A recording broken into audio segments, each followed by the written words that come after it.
Compare ചെയ്താൽ പടം നമുക്ക് അത്ര തൂക്കിയില്ല. പിന്നെ ജോജു നന്നായിട്ടുണ്ട്. പിന്നെ ഒരു ഇമോഷണൽ മൂവി കമലഹാസൻ നന്നായിട്ടുണ്ട്.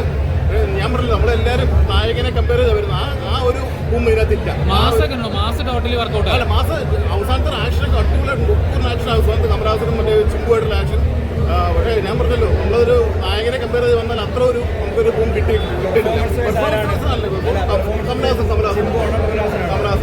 ഒന്നും കമലഹാസന്റെ മുന്നിൽ ഒരു അത്ര വെച്ചില്ല. ജോജു നന്നായിട്ടുണ്ട്. ജോജു കുഴപ്പമില്ല, നന്നായിട്ട് ചെയ്തിട്ടുണ്ട്. ഫുൾ ബേസിലല്ല, എന്നാലും ജോജു നന്നായിട്ട് പറഞ്ഞില്ല. നമ്മൾ എല്ലാവരും നായകനായിട്ടാണ് കമ്പയർ ചെയ്യുന്നത്. പക്ഷെ ആ ഒരു കുഴപ്പമാണ്. ഇതില്ല ആക്ഷൻ രംഗങ്ങളും ക്യാമറയൊക്കെ ആരാധകരുടെ പ്രതീക്ഷയൊക്കെ തോന്നിയിട്ടുണ്ടോ മൂവി? ട്രെയിലർ കാണിച്ച പോലെ തന്നെയുണ്ട് സിനിമ. അതിനപ്പുറം എന്തുണ്ടെന്ന് വെച്ച് കഴിഞ്ഞാൽ കൊള്ളാം, അത്ര തന്നെയുള്ളൂ. അല്ലാതെ ഇങ്ങനെ ഭയങ്കര ഒരു സർപ്രൈസ് ഫാക്ടേഴ്സ് കാര്യങ്ങളൊന്നുമില്ല. കണ്ടിരിക്കാമെന്ന് മാത്രം. ജോജു ചേട്ടൻ അഭിനയം എങ്ങനെയുണ്ട്? അടിപൊളിയായിട്ടുണ്ട്. പുള്ളി ആ ഒരു ക്ലച്ചാണ്, പുള്ളിയുടെ ഒരു സ്ഥിരം സംഭവം ഉണ്ടല്ലോ, അത് വീട്ടുന്നുണ്ട്. പുള്ളിക്ക് തന്നെ വിചാരിച്ച സ്ക്രീൻ പ്രസൻസ് കിട്ടില്ലെന്ന് തോന്നുന്നത്. കാര്യം പുള്ളിയുടെ ഒരു ഓറയ്ക്കനുസരിച്ചുള്ള ഒരു ക്യാരക്ടർ തന്നെയാണ്. ഇനീസ് നന്നായിട്ടുണ്ട്. തൃഷയുടെ അഭിനയം? തൃഷ നന്നായിട്ടുണ്ട്. തൃഷ ഒരു എന്താ പറയുക, ആ ഒരു ക്യാരക്ടറിൻ്റെ ഒരു ഇത് വെച്ച് നോക്കുമ്പോൾ ബെറ്റർ ആയിട്ടുണ്ട്.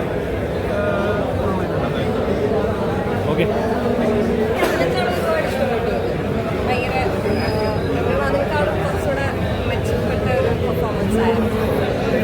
സാറിന്റെ പെർഫോമൻസ് ഒക്കെ നല്ല ആക്ഷനൊക്കെ ഉണ്ടായിരുന്നു. പിന്നെ അല്ലാതെ ഇമോഷണൽ സീൻസ് എല്ലാം ഫൈറ്റ് സീനുകളൊക്കെ ഫൈറ്റൊക്കെ നല്ലതാണ്.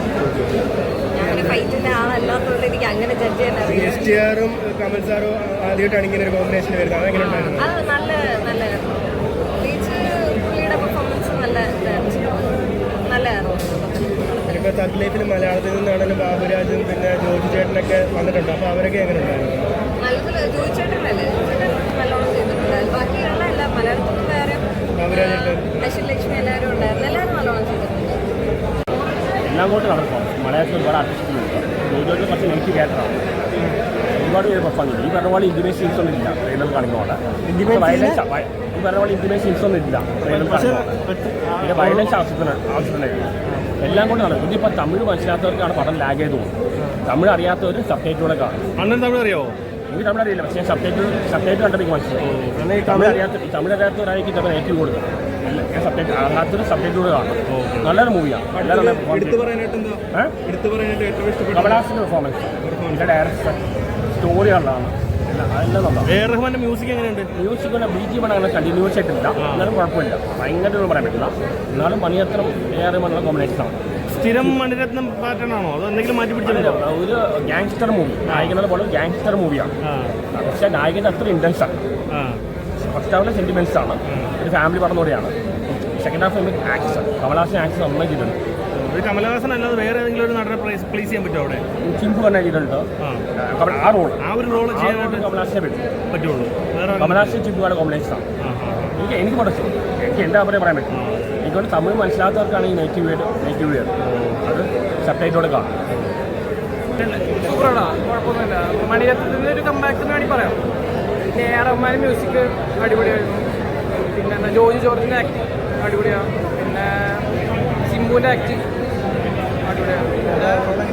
ഓവറോള് ബോറടിക്കാതെ കണ്ടിരിക്കാം. പിന്നെ അധികം വയലൻസ് ഒന്നുമില്ല. നല്ല ആക്ഷൻ ഉണ്ടായിരുന്നു. ഒരുവിധം BGM റഹ്മാൻ്റെ ഒക്കെ നല്ല പഞ്ചുണ്ടായിരുന്നു. നല്ല കണ്ടിരിക്കാൻ പറ്റും. ബോറടിക്കില്ല, ഒട്ടും ബോറടിക്കില്ല. പ്രതീക്ഷയുണ്ട്. കമലഹാസൻ എന്ന് പറഞ്ഞാൽ നമ്മുടെ സകലകലാ വല്ലഭനായിട്ട് ഉലകനായകനായിട്ടുള്ളത് കമലഹാസനാണ്. അദ്ദേഹത്തിൻ്റെ സിനിമകളെ നമുക്കറിയാം. ഈ അടുത്ത കാലത്ത് വന്ന ഇന്ത്യൻ ടു അത് പരാജയത്തിലേക്ക് പോയി. അതിനുശേഷം വന്നുള്ള മണിരത്നം കോംബോ എന്തായാലും ഇത് ഹിറ്റാണെന്നുള്ളത് ഉറപ്പാണ്. പ്രേക്ഷകർക്ക് എല്ലാവർക്കും ഇഷ്ടപ്പെടും. കാരണം കമലഹാസൻ്റെ പ്രായമൊക്കെ നമുക്കറിയാം. പക്ഷേ ഇത് പ്രായത്തേക്ക് ട്രോളാൻ സാധ്യതയായിട്ട് എനിക്ക് തോന്നുന്നുണ്ട്. പക്ഷേ അങ്ങനെയല്ല. അഭിനയം മികവ് തന്നെയാണ്. കാരണം അദ്ദേഹം ഒരു ലെജൻഡാണെന്ന് ഇതിനകത്ത് തെളിയിച്ചിട്ടുണ്ട്. അതുപോലെ ഡയറക്ഷൻ അടിപൊളിയാണ്. അതിൻ്റെ മേക്കിങ്, അതുപോലെ ക്യാമറ വർക്ക്, രവി കെ ചന്ദ്രൻ എന്ന് പറഞ്ഞാൽ അദ്ദേഹത്തിൻ്റെ ക്യാമറ വർക്ക് ഒരു രക്ഷയില്ല. മ്യൂസിക് റഹ്മാൻ തകർപ്പ് സിനിമയാണ്. നമുക്ക് ധൈര്യമായിട്ട് തിയേറ്ററിൽ തന്നെ വന്ന് കാണാം. ഒരുപാട് നമ്മളിട്ട് ബുദ്ധിമുട്ടിക്കുന്ന ഒരു സിനിമയല്ല. പ്രേക്ഷകർക്ക് എന്തായാലും ഇഷ്ടപ്പെടും എന്നുള്ള ഗ്യാരണ്ടിയാണ്. എനിക്ക് പറയാനുള്ള യൂട്യൂബർമാരുടെ അടുത്ത് പറയാനുള്ളത്, ഈ സിനിമ ട്രോളി നശിപ്പിക്കരുത്. കാരണം പ്രേക്ഷകർ കാണട്ടെ ഈ സിനിമ. ഇത് വലിയൊരു വിജയമാവട്ടെ, ഹിറ്റാവട്ടെ.